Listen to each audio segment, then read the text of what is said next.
Sophia अरे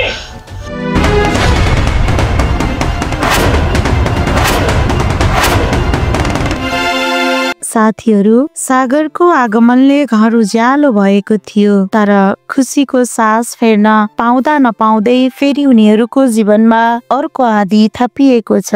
हो साथीहरू कान्छाको नजिकी पात्र सोफिया ऊ जीवनमा मुस्किलले हाँस्दै हुर्किएकी छोरी उनका हिजो आज आँखाभित्र आँसु रसाइरहेका थिए। उनी कसैको छोरी कसैको प्रेमिका तर आफ्नै सपनाहरूमा एक्ली युद्ध लडिरहेकी एउटी नारी जसको आवाजलाई जन्म दिने आफ्नै बाउले मौन बनाइदिए। साथीहरू सोफिया एक्ली छोरी सबैको भावना बुझ्ने माया गर्ने तर उनका लागि संसारमा एक व्यक्ति थिए उनका आफ्नै बाबा आमा। सानैमा बितेकी जीवनको हरेक मोडमा बाबाको आँखाबाट माया खोजिन् तर बाबाको मन सधैँ अनुशासन प्रतिष्ठा र समाजको डरले भरिएको थियो। उनी अत्यन्तै कट्टर स्वभावका थिए। उनले आफ्नी छोरीलाई बुझ्न सकेनन्। हो साथीहरू सोफिया कान्छासँग गहिरो प्रेम सम्बन्धमा थिइन्। उनले कान्छालाई गहिरो र साँचो माया गरिन्। उनी कान्छासँग बोल्दा ओठमा मुस्कान र जीवन सुनौलो रंगले सजिएको थियो। कान्छाको मुस्कानमा उनले जीवन देखेकी थिइन् तर जब कान्छा उनलाई समयमा माग्न आउन सकेनन् त्यसपछि संसार टुक्रियो। जब बाबाले घोषणा गरिदिए तिम्रो बिहे मैले फलानासँग तय गरिदिए एक शब्दमा जिन्दगीको किताब नै जलाइदिएको महसुस भयो सोफियालाई। माया गरेर आखिर के पाइयो उनले आफ्नै मनलाई प्रश्न गरिन्। सोफिया एकान्तमा टोलाउँदै भन्छिन् म एक्लै भएँ कसैको माया पाउन सकिन। आमा छैनन् र जसलाई माया गरे उसकै हुन नपाएपछि अब के का लागि बाँच्ने। अत्यन्तै पीडित हुँदै कान्छालाई फोन गर्छिन् र नम्र स्वरमा भन्छिन् म मर्न हिँडेकी हुँ कान्छा तिमी खुसी भएर बाँच।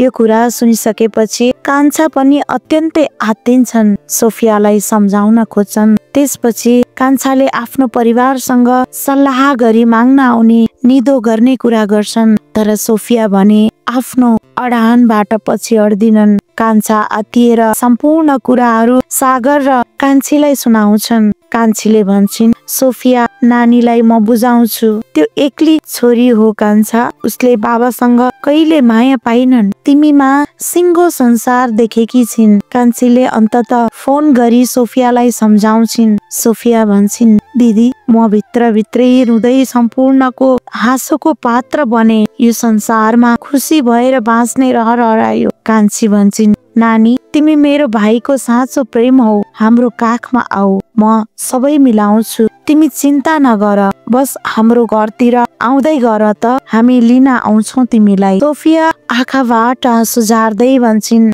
हुन्छ म आउँछु। त्यो वाक्यसँगै कान्छा कान्छी र सागर उसको प्रतीक्षा गर्न अघि बढ्छन्। आशाको उज्यालो बोकेर उनीहरू सोफियाको पाइला चुम्न निस्कन्छन् तर हृदय विदारक त्यो दृश्य हावामा झुन्डिएको एउटा निसन्देह आकृति क्षणभरमै तीन मुहारहरू कान्छा कान्छी र सागर निशब्द भएर उभिन्छन्। यथार्थको छाङ्गाबाट उनीहरू खसिरहेका हुन्छन्।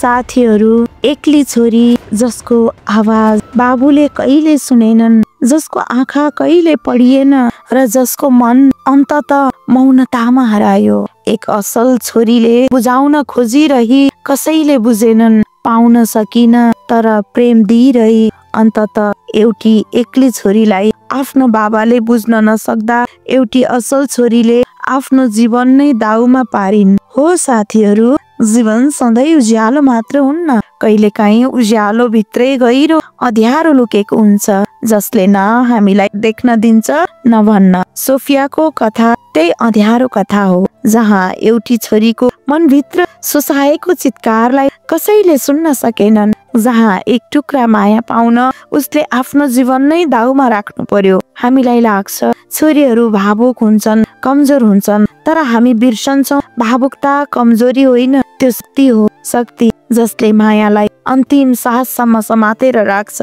तर जब त्यो माया नपाउँदा त्यो शक्ति आफै विरुद्ध प्रयोग हुन्छ, त्यो भावना आफैलाई जलाउने आगो बन्छ। साथीहरू, कान्छीले सिरियलको यस भागबाट हामीलाई एउटा गहिरो शिक्षा दिएकी छिन्। हामी सम्पूर्णले घर घरका हाम्रा प्रत्येक छोरीहरूको आवाज सुन्न सिक्नुपर्छ।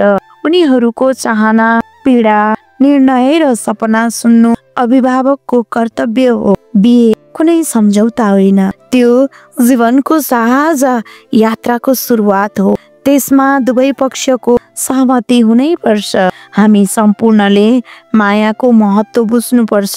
सोफियाले कान्छालाई माया गर्थिन्। त्यो माया शुद्ध थियो, निश्चल थियो। तर समाज, परम्परा र अहंकारले त्यो मायालाई बुझ्न सकेन, आफ्नो हृदयलाई सोध्न जानेन। साथीहरू, हाम्रा गलत निर्णयले कसैको जीवन कति भत्किन सक्छ भन्ने कुरा हामी सबैले बुझ्नुपर्छ। हामीले मनन गर्नै पर्छ। हामीले समयमै सबैको भावनालाई बुझ्न, चोट देख्न र मलम लगाउन सिक्नुपर्छ। मेरो छोरी रोइरहेकी छ तर बोल्दिन भन्ने कुरा नदेख्ने बाबुहरूले आँखा खुलेर हेर्नुपर्छ। साथीहरू, कान्छी र सागर जस्ता पात्रहरूले समाजलाई देखाए प्रेममा साथ दिन, मन सम्हालेर निडर बन्न र समयमै सही निर्णय लिन हामी सम्पूर्णलाई सिकाए हो। साथीहरू, कुनै पनि छोरी एक्लै हुँदिन। यदि हामी सँगै उभिन्छौँ भने अब पालो हाम्रो हो। समाजलाई सुनाउने, सिकाउने, बुझाउने र हरेक छोरीको पीडा बुझ्ने र माया बाँड्ने हामीले यस सिरियलबाट सिक्नै पर्छ। आफ्ना बाउ आमाले छोराछोरीलाई तिनीहरूको इच्छा, सपना र प्रेमलाई बुझी उनीहरूलाई रमाएर बाँच्न सिकाउने शिक्षा दिनुपर्छ। हामीले घरलाई भत्काउने होइन, जोड्न सिकाउनु पर्छ। सानैदेखि संस्कार सिकाउनु पर्छ। अभिभावकत्वको भूमिकालाई निभाउनु पर्छ। आफ्नो कर्तव्यबाट पलायन हुनु हुँदैन। साथीहरू, अहिलेका लागि यति नै। कृपया हाम्रो भिडियो मन पर्यो भने भिडियोलाई लाइक, कमेन्ट गरी च्यानललाई सब्स्क्राइब गर्न पनि नबिर्सनु होला। छुट्टिन्छु। शुभ दिन।